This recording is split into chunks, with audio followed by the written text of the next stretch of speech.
Panibagong araw, panibagong video mga Alpados. Good morning po. Ang gagawin natin ngayon ay mag-DIY tayo.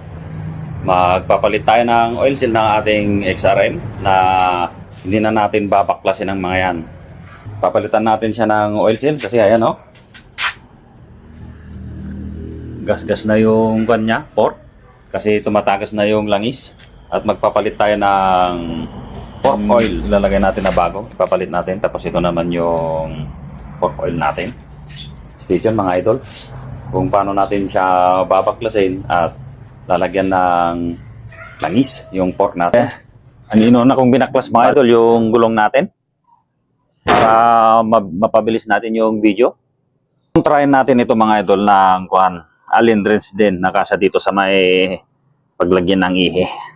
Size 8 pala yung natin mga idol. Gagamitin natin allen wrench. Ang gagawin natin ito kasi matagal lang hindi nagagalaw.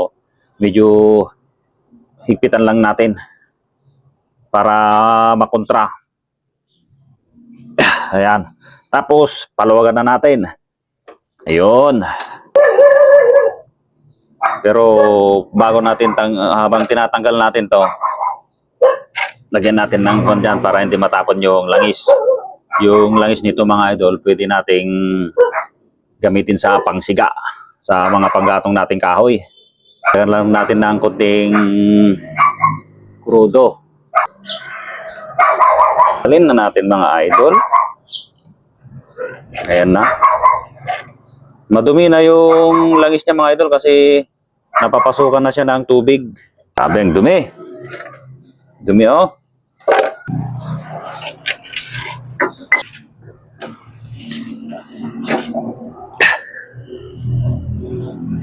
Ayan. Pagbabounce niya.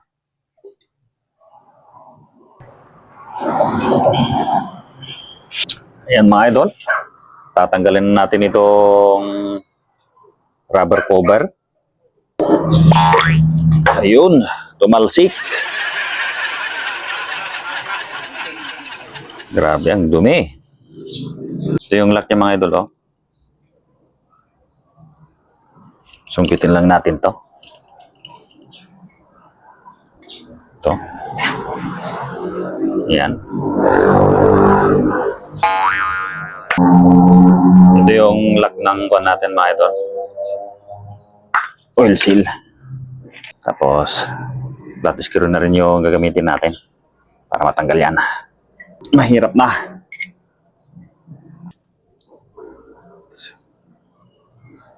Ibabad ng WD-40 mga idol. Tulak natin dito mga idol. Tapos dukutin natin dito para hindi ayun, tanggal na. Para hindi mapunit ito. Mas madaling tanggalin to. Gas na yung langis dito oh. Aray ko. Siguradong mahirap na naman tanggalin to mga idol.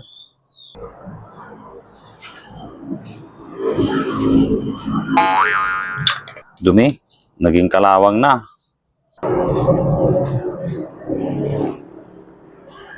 $2,012 pa kasi ito napalitan ng noon.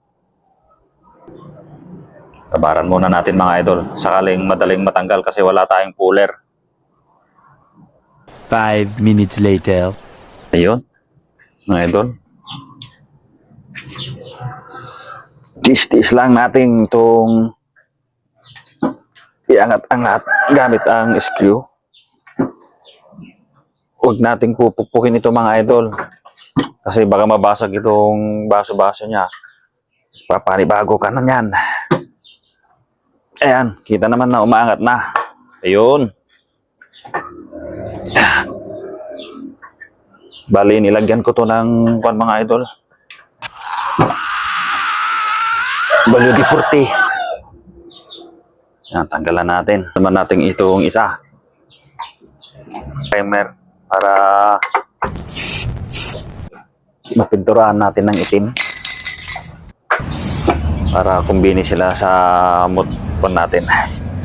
XRM nating itim. Tisan na natin ito mga idol. Ayun. Tagalan natin. Ngayon, magpapalit na tayo ng oil seal. Linisan lang natin to. Bale, tinanggal ko na yung spring mga idol kasi itong isa, yung parang engineering plastic na o-ring niya. Ito nangyari mga idol, oh.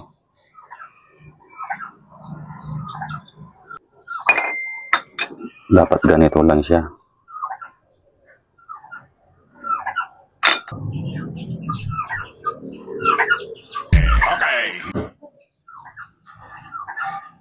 Try nating painitan.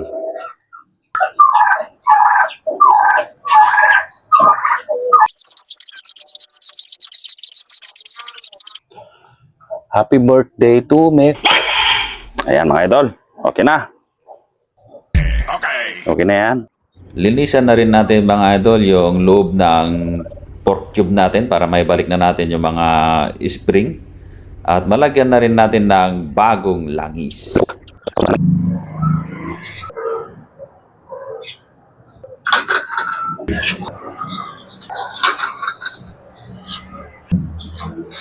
Balog-balugtot.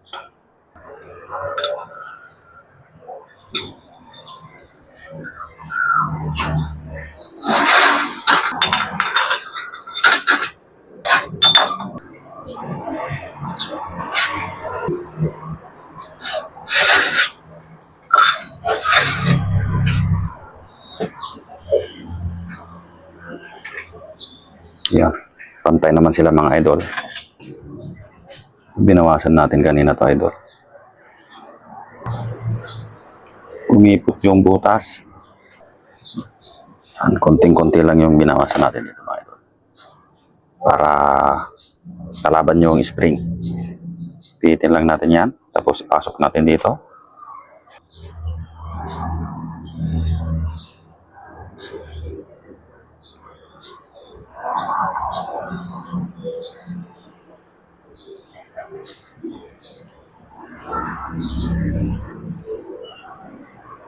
Yan mga idol, oh. Ganda na ng pagkakasapak niya. Medyo lumalaban na siya. Yun.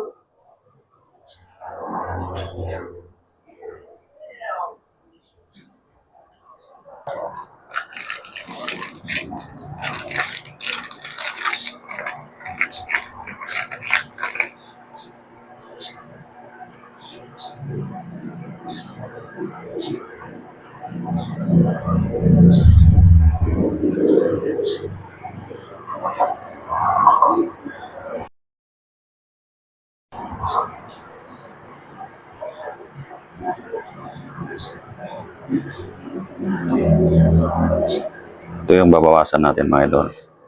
Ito yung male, ito yung female. Babawasan natin yan.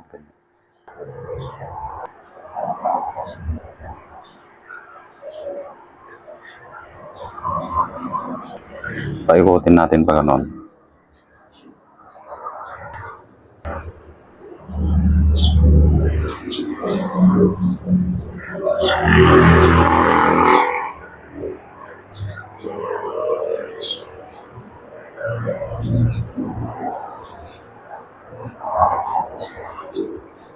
Lumalaban na yung spring.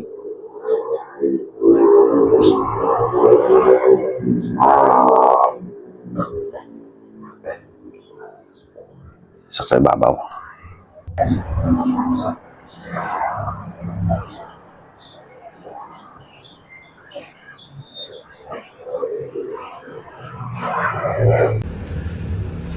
Pang pre-press lang natin to mga idol para pumasok at hanggang sa may guhit ng spring lock oil seal. Dahan-dahanin lang natin kung ano mga i-press.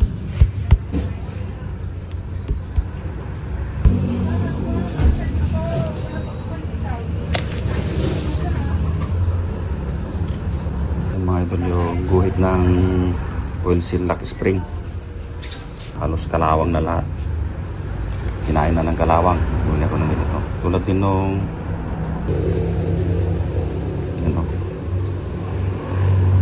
Hindi na sila kasalubong. Tulak lang natin hanggang sa mapunta sa may kanal niya.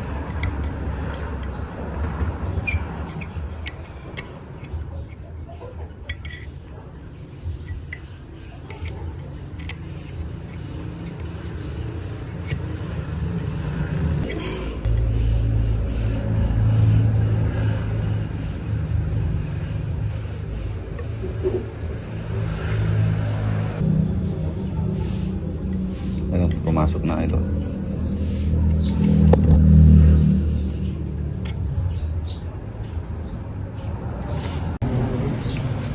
May tama na tong pork natin mga idol. Oh.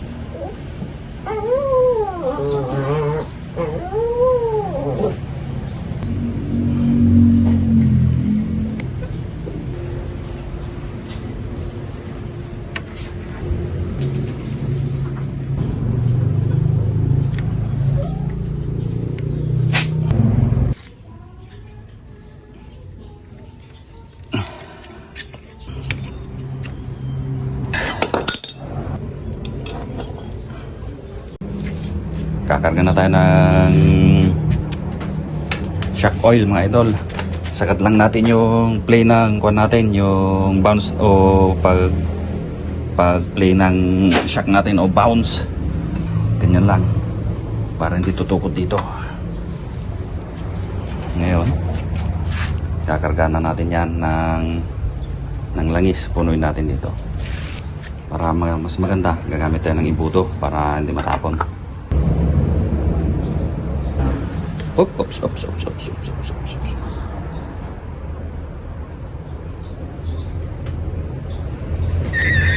Ayun mga idol, nasubra na natin. Sobrang-sobra na yung nailagay. Tutulo lang din yung sobra tapos papantay din siya sa tubo. Bahala ka sa buhay mo.